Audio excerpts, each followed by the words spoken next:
Making someone disappear is one thing, but making them never exist at all, striking him from existence so completely that even the ink on the page forgets him. That is a different kind of art. History kills many, but some it simply deletes. Nikolai Yezhov wasn't erased because he was killed. Quite the opposite. He was erased because he was remembered too well. In the middle of the 1930s, if you looked at the Soviet Union, you wouldn't notice him at first. A short man, just 5 feet tall, unremarkable enough to get lost in any crowd. But in those same years, millions whispered his name in the dark.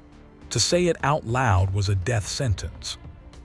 Yezhov was the center of a system where fear had become the primary form of government. He was the embodiment of invisibility and absolute power.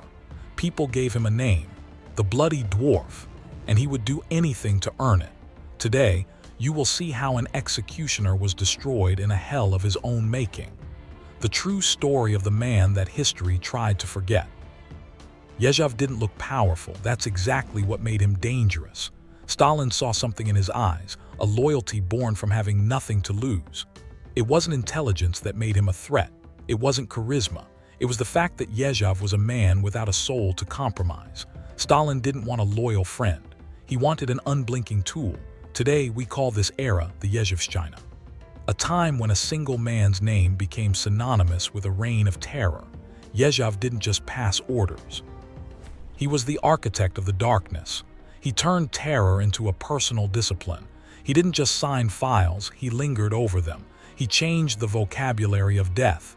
He wouldn't write arrest. He wrote cleaning. To him, people weren't humans. They were glitches in the system that needed to be deleted. Reports say Yezhov personally entered the interrogation rooms. He would walk into meetings with Stalin with the blood of his victims still on his shirt. In his desk drawer, he kept a sick collection, the spent bullets pulled from the bodies of his former comrades.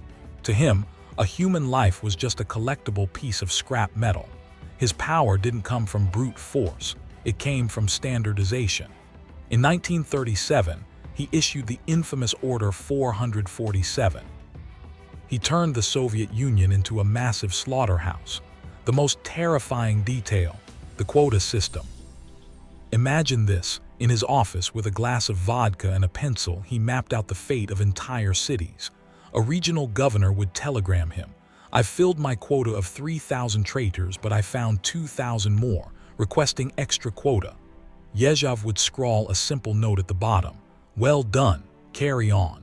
Life became a production target. If you didn't find enough traitors that month, you became the traitor. People began reporting their neighbors, their friends, even their parents, just to survive. Yezhov wasn't just executing bodies. He was executing the conscience of a nation. How were the confessions extracted? Yezhov turned interrogation rooms into laboratories of mental collapse. His favorite method was the conveyor. A victim would be kept awake for days, sometimes weeks. No sleep, no sitting, just a constant blinding light and a never-ending stream of questions. The interrogators worked in shifts, but the victim never stopped. Pain has a limit, but sleep deprivation, it turns the brain into dough. Yezhov would sometimes lean in and whisper, "There is only one way out of this room. Tell us the story we want to hear." In the end, people confessed to crimes they never committed with people they never met, because Yezhov offered them the only thing they wanted, the sweet mercy of a bullet and the end of the light. Yezhov's day was a fever dream. Interrogations until dawn, then straight to the Kremlin. When Stalin asked, "What do we have today?" Yezhov didn't even bother to hide the stains on his sleeves. His desk was a crime scene. On one side, high-end French perfumes to mask the smell of death that clung to him. On the other, half-empty bottles of vodka. But the system never feeds its executioners for long. When Stalin decided to end Yezhov, he didn't attack him directly. He went for his weakest point, his wife Yevgenia. She was a socialite, a butterfly in Moscow's elite circles. Stalin labeled her a spy. Yezhov, the man who sent thousands to their graves, could do nothing to save his own wife. A red bottle of sleeping pills was sent to her. Some call it suicide. Others know that bottle came from Yezhov's own office. When she was buried, Yezhov didn't attend the funeral. He drank until he blacked out. He had sacrificed his wife to prove his loyalty, only to realize he was next on the list. By late 1938, the wind changed. A new figure sat across from Yezhov, Lavrentiy Beria. This wasn't a promotion, it was checkmate. Yezhov was no longer the hunter.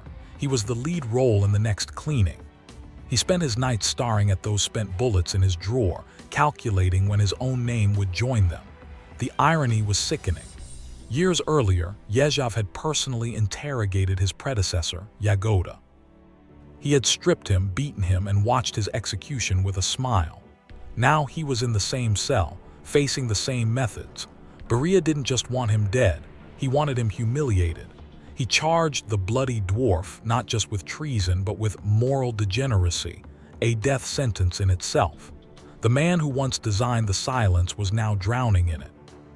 In February 1940, in a cold basement he helped design, Nikolai Yezhov was asked for his last words. "Tell Stalin, even as I die, I am loyal to him." The shot rang out, but the execution didn't end there. The real operation began afterward. Photographs were cut, negatives were burned, books were reprinted. Yezhov wasn't just killed, he was unpersoned. Orders went to every library. Remove the Yezhov entry from the Great Soviet Encyclopedia. Children were taught that the man who once stood at Stalin's right hand never existed. His body was cremated, and his ashes were dumped into a nameless pit at the Donskoy cemetery, mixed with the dust of the very people he had murdered. Today, when we look at that famous photo of the canal, we see a void, a patch of water where a man should be. It's a reminder of the debt dictators pay to their executioners, first power, then blood, and finally oblivion. Can you truly erase a human from history, or is remembering always a form of resistance? This story doesn't end. It just falls silent because those voids in the photographs, they are still walking among us.